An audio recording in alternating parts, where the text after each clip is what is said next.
Selamat malam semuanya. Pertama terhormat untuk Bapak Dr. Wirmi Eka Putra SEMSI dan Ibu Sela Aprilia Murtindayanti selaku dosen pada mata kuliah pajak penghasilan pemotongan dan pemungutan. Perkenalkan, nama saya Rutmati Panjaitan dengan NIM C0 dan 023022 dengan materi pemotongan PPh pasal 4 ayat 2. Sini saya akan menjelaskan materi tersebut. Yang pertama ada rumusan masalahnya. Rumusan masalah yang pertama, apa pengertian dari PPh pasal 4 ayat 2? Rumusan yang kedua, apa saja yang termasuk subjek dan objek PPh pasal 4 ayat 2? Yang ketiga, bagaimana tata cara pemotongan, penyetoran, dan pelaporan PPh pasal 4 ayat 2? Yang keempat, bagaimana penerapan tarif PPh pasal 4 ayat 2 di Indonesia? Yang kelima, bagaimana cara menghitung tarif PPh pasal 4 ayat 2. Selanjutnya, pengertian dari PPh pasal 4 ayat 2. PPh pasal 4 ayat 2 yang sering dikenal juga dengan PPh final adalah pajak yang dikenakan kepada wajib pajak badan atau wajib pajak orang pribadi atas beberapa jenis penghasilan yang diperoleh sesuai dengan ketentuan yang telah diatur dalam Undang-Undang PPh, dan pemotongan pajaknya bersifat final. Bersifat final artinya pemotongan pajak atau jenis pajak penghasilan ini tidak dapat dikreditkan pada perhitungan PPh badan maupun orang pribadi pada akhir periode. Selanjutnya, subjek PPh pasal 26. Yang pertama ada wajib pajak orang pribadi. Sebagai pihak pemotong, wajib pajak orang pribadi tidak ditunjuk untuk memotong PPh pasal 4 ayat 2 diantaranya. 1. Bendaharawan atau pejabat yang melakukan pembayaran atau pejabat yang menyetujui tukar-menukar untuk objek pajak pengalihan hak atau tanah atau bangunan. 2. Wajib pajak badan. Sebagai pihak pemotong, wajib pajak badan tersebut secara khusus diberi tugas untuk melakukan pemotongan PPh jenis pasal 4 ayat 2 termasuk pihak yang bayar atau pihak lain yang ditunjuk sekali pembayar dividen. 2. Koperasi yang melakukan pembayaran bunga simpanan kepada anggota koperasi orang pribadi, dan lain-lain. Selanjutnya, objek pajak PPh pasal 4 ayat 2. Menurut Undang-Undang Nomor 36 Tahun 2008 tentang pajak penghasilan berupa 1. Penghasilan berupa bunga deposito dan tabungan lainnya, bunga obligasi dan surat utang negara, dan bunga simpanan yang dibayarkan oleh koperasi kepada anggota koperasi orang pribadi. Penghasilan berupa hadiah undian, dan lain-lain. Tata cara pemotongan, penyetoran, dan pelaporan PPh pasal 4 ayat 2. Dalam mekanisme pembayarannya, yang pertama mekanisme pemotongan. Mekanisme ini maksudnya adalah penyewa harus memotong pajak penghasilan sebesar 10% dari uang sewa yang dibayarkannya. Kedua, mekanisme pembayaran sendiri. Tata cara pemotongan PPh pasal 4 ayat 2. Yang pertama, omset penjualan usaha bagi UMKM dengan omset di bawah 4,8 miliar per tahun. Yang kedua, bunga dari deposito, tabungan, dan obligasi. Ketiga, hadiah undian.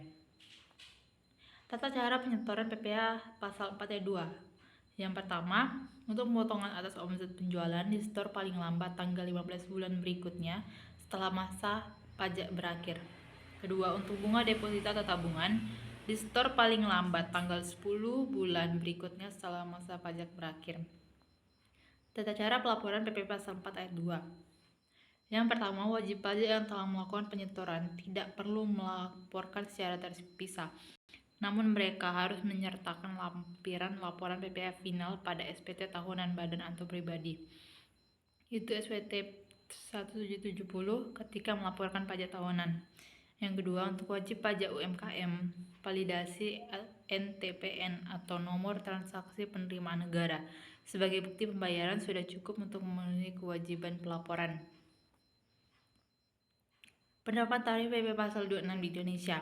Yang pertama, saat sewa tanah atau bangunan dikenakan 10% dikali jumlah bruto atau nilai persewaan. Yang kedua, pengalihan tanah atau bangunan dikenakan 0% atas pegadaian tanah bagi pembangunan untuk kepentingan umum. 1% untuk jumlah bruto, 2,5% kali jumlah bruto. Tarif yang ketiga, untuk kontraktor pelaksana dikenakan 1,75% dikali nilai kontrak. Yang kedua, 2,65% dikali nilai kontrak. Yang ketiga 4% dikali nilai kontrak. Tarif yang keempat, kontraktor, perencana atau pegawai 3,5% dikali nilai kontrak dan 6% kali nilai kontrak. Tarif yang kelima untuk pekerjaan konstruksi terintegrasi. Pekerjaan konstruksi dengan layanan dalam model penggabungan perencanaan, pegadaian, dan pembangunan, serta model penggabungan perencanaan dan pembangunan desain and build dikenakan 0,65% dan 4%. Cara menghitung tarif PPh pasal 26. Dengan contoh soal, PT AA merupakan perusahaan di bidang konstruksi yang memiliki sertifikat Badan Usaha Pelaksana Konstruksi oleh LPJK atau Lembaga Pengembangan Jasa Konstruksi. Berdasarkan sertifikat tersebut, PT AA sebagai Badan Usaha Jasa Pelaksana Konstruksi bidang sipil, sub bidang bangunan, non perumahan lainnya dengan kualifikasi besar grade 6 dengan PT AA menerima uang muka kontrak pada saat dimulainya pembangunan pada tanggal 10 April 2023 sebesar 5 miliar. Termin pembayaran yang dilakukan yaitu termin pertama sebesar 2.500.000.000 setelah pekerjaan selesai 25%. Termin kedua sebesar 2.500.000.000 setelah pekerjaan selesai 50%. Termin ketiga sebesar 2,500 miliar setelah pekerjaan selesai 75%. Digunakan rumus dari pasal 4 ayat 2, yaitu tarif pajak dikali peredaran bruto. Pembayaran uang muka kontraknya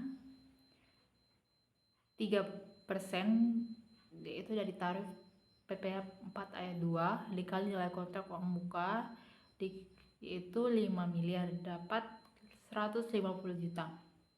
Pembayaran termin pertama dengan besar pemotongan PPh 4 ayat 2 atas penghasilan dari usaha jasa konstruksi.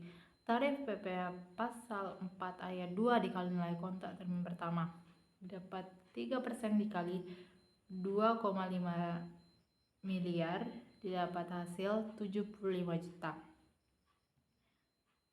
Baiklah, itu saja penjelasan presentasi dari saya. Saya ucapkan terima kasih. Selamat malam.